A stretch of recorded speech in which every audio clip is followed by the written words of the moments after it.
This chapter is called Sacha Baron Cohen and other assholes. Mm-hmm. Now, obviously, I'm just going to take your lead on this. Yeah. But this has been a huge story. And I saw on your Instagram, some Instagram posts. It's weird because the book is about my whole life, and yet this particular chapter has gotten the most attention, I guess, because I'm saying something negative about a male comedian, Sacha Baron Cohen, and in it describing like the worst professional experience of my career, which was 10 years ago now, on a movie called Grimsby and working with him. And it was an experience that left me feeling humiliated and degraded as a person. And so that chapter, I guess, because he's come out and denied it, it became a big story. What can you say about that experience? I can say why I wrote it, and purely why it's redacted is because it's the publisher that gets sued, and obviously they wouldn't want to get sued by somebody who's quite litigious. So that's why they did that. But the story is pretty much out there. Yeah. So you could easily kind of work out what I'm talking about in the book. But I wanted to write it because my story is not one of you hear terrible stories of assault and things in Hollywood. Mine is not that. It's more just kind of a shit situation at work that the 44-year-old version of me would have left and would have said, "Oh, screw you, I'm out of here. I'm, got enough self-esteem to leave and know this isn't a good situation for me." Mm-hmm. And then back then, I stayed in it and I did reshoots on the film because I didn't want to be seen as unprofessional. And this was before the Me Too movement. And even though I wasn't being treated great, I thought, oh, well, I have to be professional, and I have to stay and finish it. And it was a complicated situation. We were both represented by the same agent at the time, and there are a few things going on. And I guess I wrote it so that the more people talk about stuff like this, hopefully the less it happens. And then also, I think I held shame because I went along with it. And it's such a fine line between what's comedy and what's playing a character, and then really crossing the line into personal humiliation. And I think on that project, it did cross the line, and I felt shame that I actively went along with it. And so I guess writing it is kind of releasing the emotions I was holding on to for that. And I have no motivation. I mean, I write in the chapter, it's not about canceling somebody. It's just about, it kind of goes to show why my self-worth wasn't where it should have been. And I should have stood up for myself. And that's hard. And now the 44-year-old version of me would handle things much, much differently. And it was 10 years ago, and it was hard to know what to do, even though I'm a lawyer and I'd made the complaints and did what I could do at the time. I now would act very differently. This is your life story. This is your memoir. Of all the experiences you've had, Rebel, when you look back through all of these pages and all of these days and all of these sort of seasons of your life, was there a hardest moment? Oh, God. There's been so many hard moments. I think probably the darkest point in my life was when I was about 13. And, you hit puberty and you feel all these emotions, and I felt, unlovable, unworthy. My life wasn't going to be anything.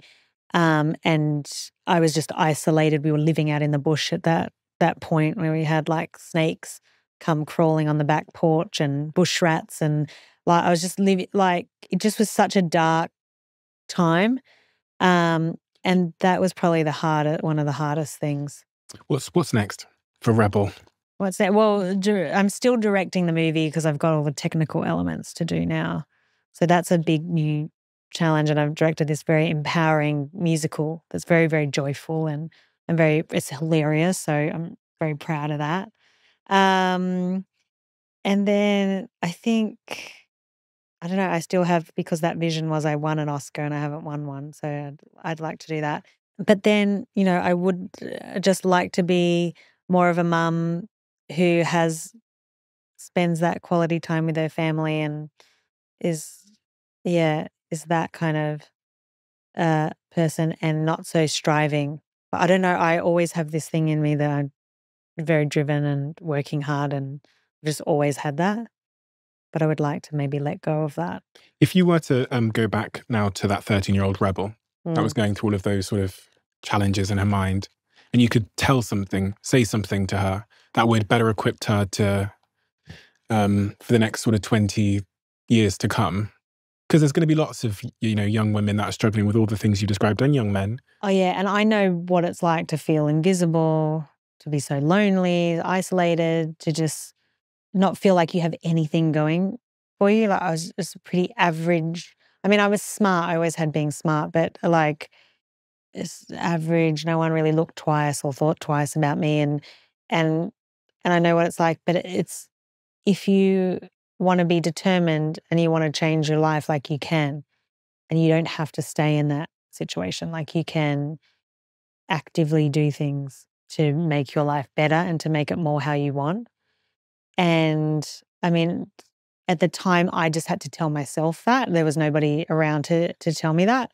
But to those young people out there, I just think you can actively take steps to do it. And a great thing is the creative arts, because which can be so many different things, like writing or painting or not just acting and being on a stage. All those things, because you might not know what your voice is or how to express yourself. And those kind of areas are so important because it can help you find your voice. Mm-hmm. And so I would say to try to encourage you to go into those kind of pursuits, even if it's just something you do in your bedroom with a notebook and you're writing song lyrics, or you're writing a diary or something. That form of creative expression can be really, really useful. And you're the prime example of that in many respects. You went from being that extremely shy individual to the point, as you say, that people thought it was some kind of social disorder, to being a Hollywood megastar. You also went, in the personal context, you went from being someone who lost their virginity at 35 years old and wasn't in a relationship and was very sort of clearly avoidant. Yeah. To being... Which I do slightly regret now.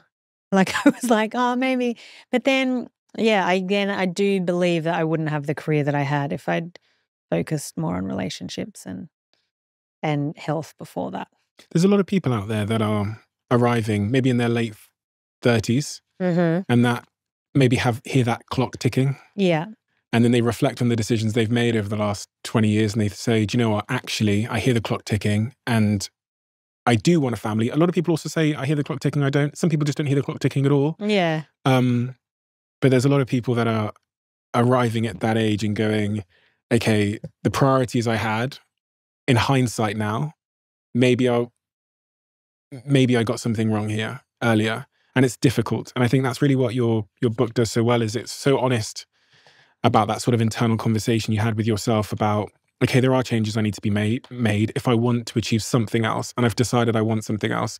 And throughout your whole story, it's so clear that you can change. Yeah. And it's never too late to change. And it's... Yeah, and I really, if anybody listening is like a late bloomer like me, I mean, I don't think there's any shame in that. And that's one of the reasons why I put that virginity story in the book, because, like, on the one hand, it's very embarrassing for me to say that. But then if that helps other people out there feel like, oh, okay, well, Rebel was like that and look at the life she has now. And so I would want them to not feel embarrassed about that, because it doesn't really matter when you bloom, like what age or, things have come to me later in life. But I think all that matters is that it has come to me.